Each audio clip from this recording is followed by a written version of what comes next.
Hi, my name is Christina Sato, and the sport that I will be talking about today and teaching today is cricket. My critical feature that I will be focusing on is the introduction to wicket keeping and basic functions, as well as key communication that you need to successfully play in this position. The equipment I need for my lesson is a cricket bat, which isn't very common in America or UND. I don't even know if UND has these, so you can sub it for a baseball bat if needed, pennies, cones, and a ball.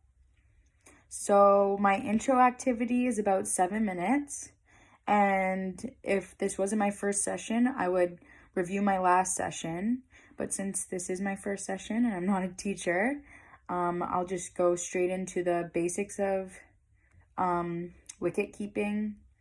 And yeah. So for my class organization, my class would be sitting on the bleachers for this part, and I would be in front of them talking. And then I'd get into the key ideas to remember throughout the lesson day. So we want to remember the stance, our basic athletic stance, with our hands up in front of us, ready to receive the ball on a catch, or if you're a fielder with a throw, you want to stay low. For catching, you want to have your hands and fingers spread wide and place both hands together. This makes it easier to catch the ball, because if you're catching with one hand, it's less of a area for the ball to fall into, if that makes sense. For passing, we want to follow through to the target and your arm ending pointing to the target, wherever that may be. So for our first warm-up activity, this activity will introduce the communication to students. In the game of cricket, players need to communicate with each other to play a successful game. Cricket is a team sport, and the whole unit needs to be on the same page, especially between the team and the wicket keeper. So I'll do this for about 10 minutes.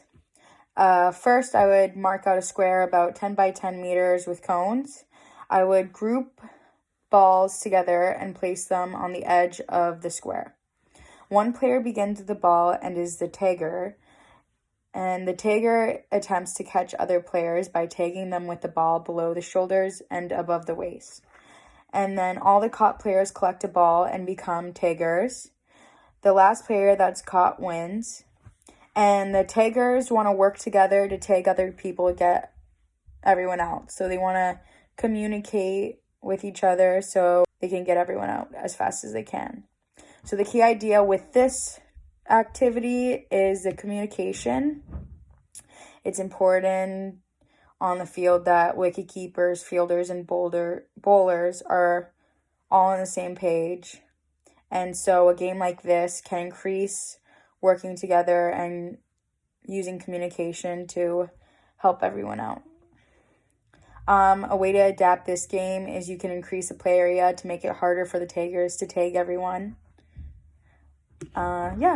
So then the next fine motor activity is about 10 minutes long, with 2 games being about 5 minutes.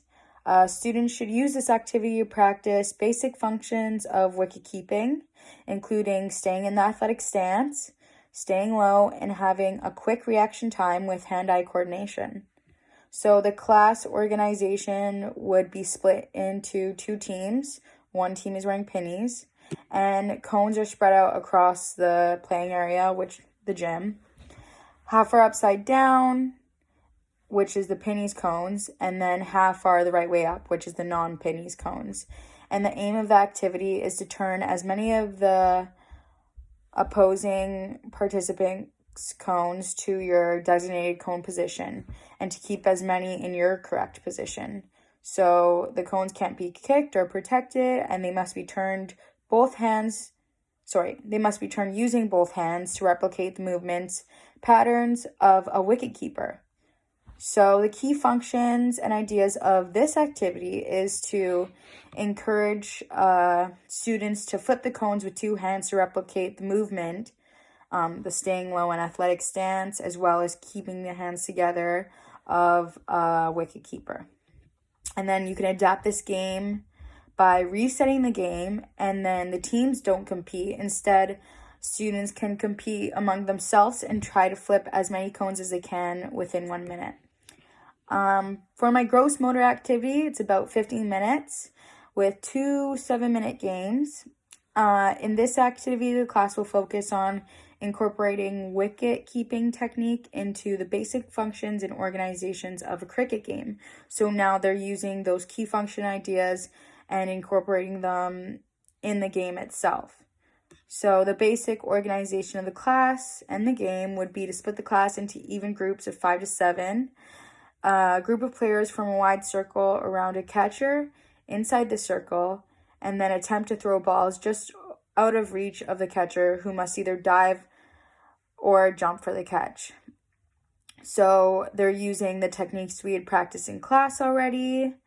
The catcher can work on using these techniques in a position involving other people where it's more of a competitive game. Also, the passers around the catcher can focus on following through to the target and using their arm ending to pointing to the target to make a complete pass and also an accurate pass.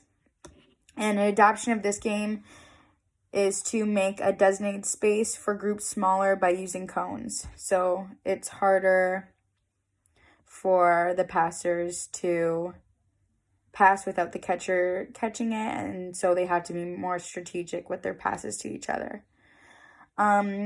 The final chance I have to talk to the class, I'll readdress all the earlier terms I used in class. So I'll talk about the cues/prompts that we addressed throughout class. So the stance, athletic stance, stay low, hands up, ready to receive ball, catching, hands and fingers spread wide, placing both hands together, and passing, following through to your target and your arm ending pointing to the target.